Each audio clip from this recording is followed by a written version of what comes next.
Pingin tahu aja sedikit. Tentu selama menjabat 16 tahun lebih kurang Pak CE. Apa tantangan yang paling mungkin sulit bagi Pak CE untuk menempuh itu? Pasti.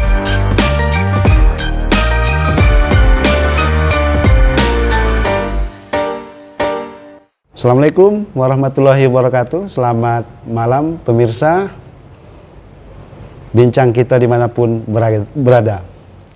Alhamdulillah hari ini, malam ini kita bertemu lagi nih dengan sosok panutan orang tua yang juga beliau ini tidak asing bagi masyarakat Provinsi Jambi.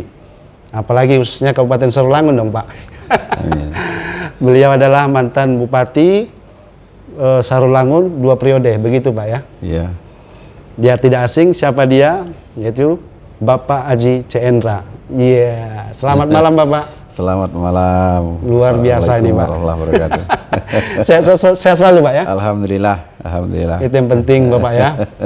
Kami rindu cuma Pak, kangen, pingin ngobrol asik seperti biasa. Baik. Ya kan? Pingin tahu aja keseharian Pak CE begitu. Yang kami kenal itu Pak CE itu orangnya periang, gembira, walaupun keadaan suasana apapun. Tidak mengenal lelah. Kita lihat beberapa profilnya Pak Haji C. Endra dan berbagai media sosial yang memposting selalu berjalan dengan penuh tantangan. Mungkin hobi berkebun Pak ya? Iya, alhamdulillah dari dulu. Dari dulu Pak CE ya? Iya. Itu dia pemirsa, kita mungkin mau ngobrol seputar tentang sosok beliau ya. Pasca beliau tidak lagi menjabat Bupati Sarolangun. Dan hari ini saya duduk langsung, pingin tahu ini kesehariannya Pak CE sedikit apa nih gerangan setelah pasca tidak lagi menjabat jadi Bupati ini. Iya, terutama saya merasa bersyukur ya alhamdulillah telah menjadi birokrat sejak tahun 2006. Sejak tahun 2006? 2006, jadi sampailah terakhir kemarin tanggal 22 Mei. 22 Mei. Tahun 2022. Baik. Berarti lebih kurang 16 tahun menjadi birokrat. Wah, luar biasa. Jadi satu perjalanan karir yang lumayan lama. Saya bersyukur Allah berikan kesehatan kepada saya dan alhamdulillah 16 tahun saya bersama masyarakat Sarolangun. Saya merasa disupport dan alhamdulillah bisa selamat sampai mengakhiri jabatan ya dengan husnul khotimah insyaallah. Dan saya diberi Allah kesehatan dan kesempatan untuk membantu masyarakat Sarolangun. Bagi saya pertama ucapkan terima kasih kepada seluruh masyarakat Sarolangun yang selama ini terus mendukung, mendoakan kami selama bertugas dan juga mensupport program-program yang telah dilaksanakan selama ini. Tentu 16 tahun bukan masa waktu yang sebentar ya. Betul kan Pak, betul. Nah, bagi saya juga tentu udah batas waktunya juga lah untuk beristirahat, mengakhiri masa jabatan. Nah tentu sudah hampir 2 minggu ini lepas dari jabatan. Saya sangat menikmati bahwa dalam arti yang biasa selama setiap hari 15 tahun lebih saya selalu disibukkan dengan urusan-urusan masyarakat. Tapi hari ini saya bisa menikmati satu luang waktu untuk bersama keluarga. Keluarga. Ya, karena bayangkan 16 tahun tidak pernah lebaran di rumah. Dan hari tahun ini terasa kali ya. Terakhir kali. Terasa kali ya. Ingat masa kecil ya. Dan tidak pernah menginap di rumah pribadi itu lebih dari 2 hari. Iya. Pasti kembali lagi. Karena pengabdian. Ya gitulah. Dan saya sekarang lagi menikmati suasana bebas tugas ini ya bersama keluarga, bersama cucu. Ya saya memanfaatkan, tapi ternyata juga tidak bisa lama-lama. Ternyata masyarakat masih terus memanggil, mengundang. Seperti hampir tiap minggu ini saya tetap balik ke Sarolangun karena ada beberapa. Ya karena bukan berteman, sudah seperti keluarga sendiri. Ada yang mau menikahin cucunya, menikahin anaknya, minta benar kami hadir. Ya dengan senang hati ya saya tetap hadir. Jadi yang namanya istirahat betul itu tidak ada sebenarnya. Bagi saya tetap eksis ya sepanjang masyarakat masih membutuhkan ya saya akan tetap datang dengan kapasitas yang lain. Tapi itu Pak CE, saya potong sedikit. Itu mungkin bentuk kecintaan masyarakat Sarolangun ya, barangkali. Ya, salah satunya itu. Banyak sekali. Dan sekarang ini banyak yang nelpon saya, kadang-kadang tidak terucap dengan kata-kata, hanya menangis. Tadi pagi ada 2 orang tokoh masyarakat kita nangis saja, rindu ya. Nah, saya tidak tahu sampai sejauh itu hubungan selama ini yang terjalin setelah saya tidak menjabat gitu. Saya pun rindu ini. Ya, seolah-olah hal biasa bagi saya berusaha tugas. Kemarin saya mampir di salah satu pondok pesantren. Iya Pak C. Ya, karena saya lihat, saya lewat, saya mampir. Iya. Kaget ustaznya, menangis memeluk saya. Kami tidak sangka lagi bisa ketemu dengan, saya tidak menghilang, saya bilang saya akan hadir. Kalau memang di Sarolangun saya akan mampir satu rami. Ternyata masyarakat juga senang gitu dikunjungi lagi setelah pasca saya tidak menjabat sebagai bupati. Saya menghargai sekali kesempatan seperti itu. Jadi keharian sekarang saya enjoy dengan waktu senang. Mungkin dulu kalau habis subuh nggak bisa lama-lama di masjid, tapi hari ini insya Allah habis subuh sampai suruk bisa lama-lama di masjid, lebih tenang, lebih tidak ada yang ini tugas-tugas yang mendesak harus pakai jam jadwal tertentu, tapi saya lebih enjoy menikmati itu sekarang. Baik, itu dia teman-teman masyarakat Jambi ya. Ini Pak C ini adalah salah satu tokoh Jambi ya. Inilah bentuk karakter beliau. Ini tidak asing bagi kami. Mungkin kami bagian orang-orang media ataupun aktivis, sepertilah cara bergaulnya panutan orang tua kita ini ya, Haji Pak C. Endra. Tapi ngomong-ngomong dikit Pak C, pingin tahu aja sedikit. Tentu selama menjabat 16 tahun lebih kurang Pak C, apa tantangan yang paling mungkin sulit bagi Pak C untuk menempuh itu? Pasti ada mungkin. Kami pingin tahu nih anak muda ini. Iya. Banyak sekali ya suka duka dalam mengurus masyarakat itu. Ya terutama kalau saya merasakan kalau ada masyarakat yang kesusahan, tapi dengan keterbatasan aturan dan anggaran kita tidak bisa membantu. Di situ saya merasa sangat-sangat sedih sekali. Banyak sekali ditemui, ya, baik itu yang sakit, yang bermasalah. Sementara kita dibatasi dengan anggaran dan koridor-koridor aturan sehingga tidak bisa maksimal untuk membantu. Banyak sekali. Saya sering keliling, apalagi orang-orang susah. Iya. Nah, kita sebagai pemimpin rasanya tidak bisa membantu seperti apa gitu. Nah, itu tanggung jawab kita semua. Ada timbul rasa kesedihan begitu bagi Pak Cendra? Ya, ada kena keterbatasan itu karena tadi. Keterbatasan tadi ya. Di lain pihak juga kadang-kadang kita mengurus konflik-konflik. Ya kadang-kadang masyarakat kita itu menyalahi aturan, tapi dia tidak mengerti, tapi dia tetap menuntut haknya terus. Nah kita berjuang bagaimana memperjuangkan hak mereka ini, walaupun sebenarnya di tengah-tengah dalam koridor yang tidak boleh aturan memberikan. Ya kita terpaksa memang memohon ke pihak lain, pihak ketiga katakanlah perusahaan untuk memberi toleransi kepada masyarakat. Nah, padahal memang posisinya salah gitu. Betul, tapi kita disuruh berjuang untuk mendabrak hal-hal, tapi ya dengan cara saya ya alhamdulillah banyak itu diselesaikan dengan cara kekeluargaan ya. Kita selesaikan dengan cara tidak melalui jalur hukum, dan alhamdulillah beberapa masalah selesai. Tapi itu yang saya sedih karena masyarakat ngotot gitu walaupun bertentangan dengan aturan. Nah, tapi mau tidak mau karena itu juga bagian panggilan juga mungkin. Nah itu hal-hal sampai yang terakhir mungkin bisa saksikan satu hari menjelang Lebaran, ada saya menyerahkan uang 2 miliar, uang suku hati dari masyarakat. Satu hari menjelang Lebaran. Saya merinding itu. Terakhir saya lihat itu untuk saya baca beritanya. Lebih kurang 200 kelompok tani di Mandiangin Tua. Alhamdulillah, yang bertekad agar terjadi perdamaian di mereka dan perusahaan membantu itu. Itu luar biasa. Luar biasa. Rasa kepuasan kami ya. Ulak-balik Jakarta untuk menyelesaikan masalah itu dan alhamdulillah itu selesai. Dan itu suatu kenangan terindah peninggalan Pak Cendra. Iya, betul. Di akhir masa jabatan teman-teman ya. Membantu masyarakat yang mungkin lagi dalam kesusahan ya. Ini sangat luar biasa Pak C. Baik Pak C. Untuk kita mungkin mengarah ke politiknya sedikit. Ya. Alhamdulillah Pak C juga selaku Ketua DPD 1 Golkar Provinsi Jambi ya. Ya. Bagaimana situasi dan perkembangan hari ini, Pak C? Ya, tentu dengan purna tugas saya tidak menjadi bupati ini, waktu saya lebih banyak. Waktu lebih banyak? Ya. termasuk baik dari segi urusan-urusan keluarga, ya, mungkin urusan bisnis maupun yang lain, saya lebih banyak waktu, termasuk partai politik. Nah, karena saya biar bagaimana diberi amanah oleh DPP Partai Golkar untuk menjadi Ketua DPD Provinsi Jambi. Tentu saya bertanggung jawab tentang hal ini, yaitu bagaimana membesarkan Partai Golkar ini di Provinsi Jambi. Nah, tadi baru saja kita ketemu dengan Pak Akbar Tanjung sampai sore tadi. Dewan Pertimbangan. Dewan Pertimbangan. Nah, insya Allah saya akan aktif di Golkar. Bagaimana Golkar ini bisa bermanfaat untuk masyarakat Jambi. Luar biasa. Nah, itu. Dan ngomong-ngomong sedang membooming hari ini Golkar, Pak. Mulai dari tingkat pusat hingga daerah. Oleh karena ada mungkin koalisi Indonesia Bersatu ya. Insya Allah. Itu bagaimana Pak Ceh untuk di Jambi?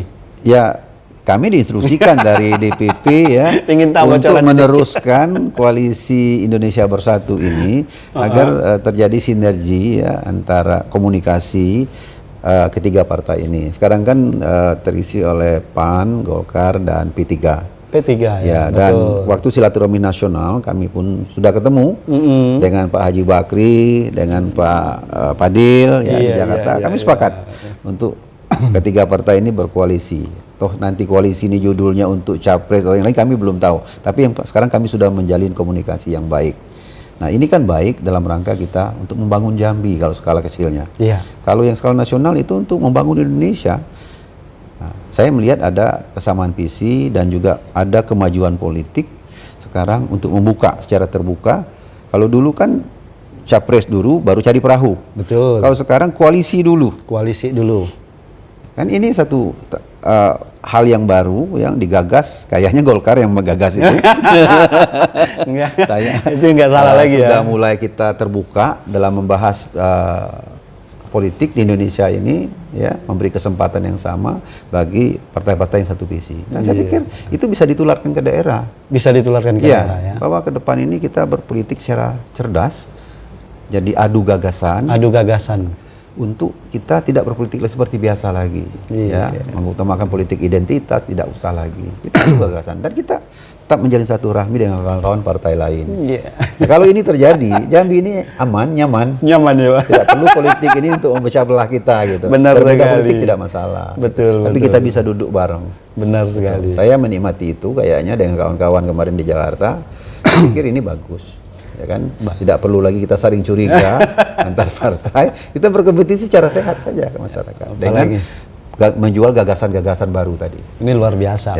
Gebrakan selaku ketum lah ya, Bapak Erlangga Hartarto, luar biasa. Golkar. Mungkin biar didengar nanti Pak. Ini gebrakan yang luar biasa buat seluruh Indonesia untuk Partai Golkar. Tapi punya target nggak Pak untuk Provinsi Jambi sendiri ke depan? Mungkin dalam hal mungkin baik nanti adanya pencalonan pileg atau apa? Ya, kalau saya sih pertama yang penting kerja. Tapi dalam kerja itu pasti ada target. Target. Nah, kalau saya udah bilang target pasti sudah dihitung dengan matang. Betul. Saya tidak bisa ngomong 10, tapi dari mana angka 10 itu datangnya saya harus bertanggung jawab. Nah, setelah saya membedah, pertama untuk Provinsi Jambi lah, insya Allah Golkar jadi leading ke depan. Karena kami punya tokoh-tokoh yang sudah dipercaya masyarakat yang akan muncul di tingkat provinsi. Tadi kan banyak hadir tadi. Sangat. Kita lihat tokoh-tokoh itu mewakili wilayahnya masing-masing, senior-senior Golkar. Lihat, saya punya keyakinan kalau kolaborasi setiap dapil ini ada tokoh-tokoh sentral yang ada duduk di Golkar. Itu menjadi daya tarik tersendiri. Betul. Dan dia punya magnet pasti, ya kan? Nah, kami melihat, kami sudah memetakan, insya Allah ya, Golkar akan leading di 2024. Dan alhamdulillah kami solid. Hari ini kami solid, semuanya terprogram dan infrastruktur partai pun yang paling lengkap itu Golkar. Semua organisasi baik yang mendirikan maupun didirikan oleh Golkar, organisasi sayap, semua sudah mesin partai ini sudah komplit berjalan. Dan saya ke depan akan menyapa kawan-kawan di kabupaten, akan berkeliling, terus melihat kesiapan kawan-kawan dan kerja daripada DPD kabupaten kota. Karena saya kesan keliling untuk menyemangati mereka semua. Agar 2024 Golkar menang. Insya Allah. Luar biasa ini Pak Cendra. Itu dia pemirsa. Cuman sebelum kita menutup, kita mau tanyakan selera Pak C. Endra atau keinginan masyarakat. Tadi ada sedikit yang disampaikan oleh Pak C. Endra.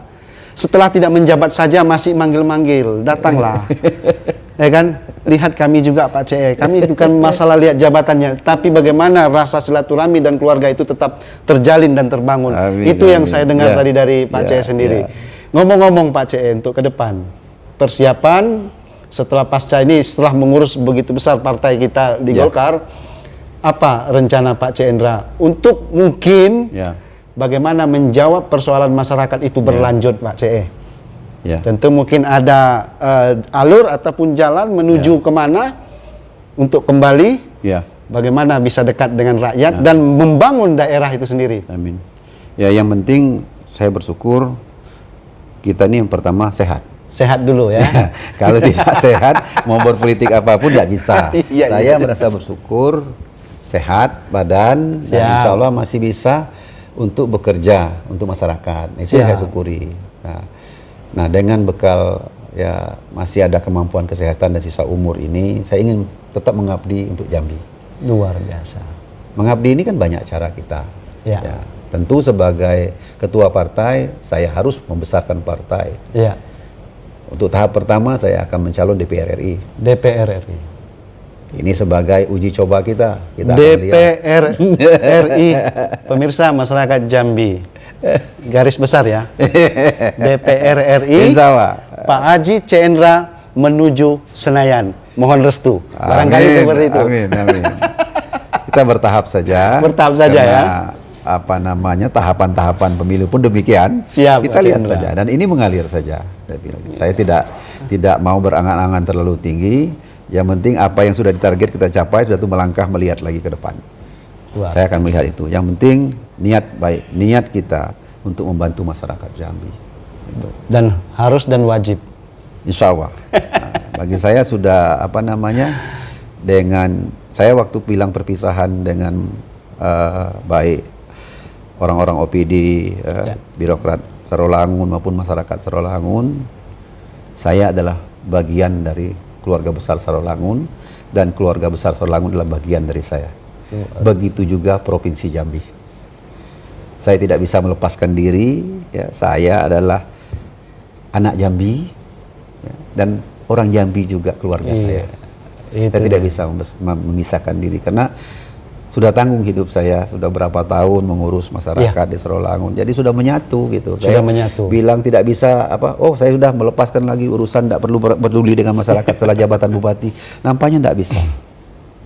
Cuman mungkin dengan kapasitas yang lain nanti saya bisa membantu masyarakat Jambi. Insya Allah. Insya Allah. Insya Allah. Insya Allah berjalan ya, sesuai dengan harapan semua yang dicita-citakan dan kerja keras Bapak C. Endra beserta pengurus lainnya ya. Mulai dari provinsi hingga ke daerah ya. Itu dia teman-teman pemirsa. Mungkin sekian dulu perbincangan kami dengan Pak C. Endra. Dan saya hanya cuma menitip pesan buat masyarakat Jambi. Ini Pak C. Endra ini adalah tokoh Jambi ya. Berapa kali saya sampaikan, beliau tidak asing, pengabdiannya luar biasa. Dan ini harus kita akui, bahwa pengabdian beliau memang betul-betul untuk kemaslahatan umat. Mungkin insya Allah ke depan, tadi yang sudah disampaikan Pak C. Endra tadi, mungkin bentuk jalan pengabdiannya mungkin melalui DPR, membantu masyarakat kembali ke depan.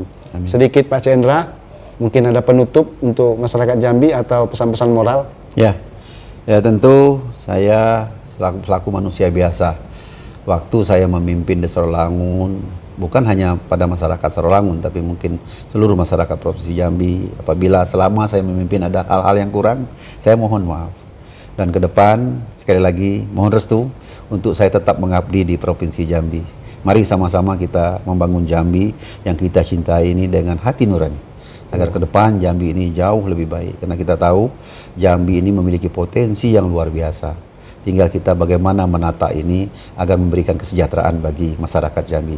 Ayo sama-sama kita bangun daerah kita ini dengan tangan-tangan dingin agar Jambi ini ke depan lebih meningkat lagi.